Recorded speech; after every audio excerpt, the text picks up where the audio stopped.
Hi, this is Furkan and you are listening to Informative Stall. In this video, we are going to discuss a type of SDLC model which is known as Iterative Model.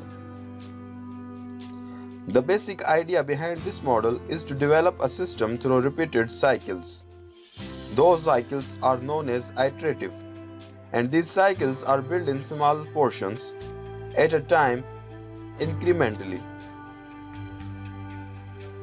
An iterative life cycle model does not attempt to start a full specification of requirements. Instead, development begins by specifying and implementing just part of the software, which is then reviewed to identify further requirements.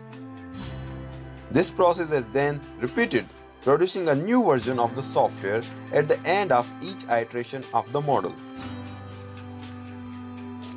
In the incremental model, the whole requirement is divided into various builds. During each iteration, more than one iteration of the software development life cycle may be in progress at the same time. The development module goes through the requirements, design, implementation, and testing phases. Each subsequent release at the module adds function to the previous release. The process continues till the complete system is ready as per the requirement. The key to a successful use of an iterative software development life cycle is validation of requirements, verification and testing of each versions of the software against those requirements within each cycle of the model.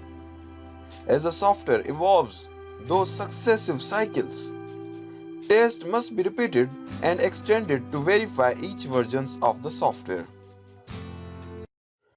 If you like this video, don't forget to subscribe my channel and share it to your friends as most as possible. Thanks for watching.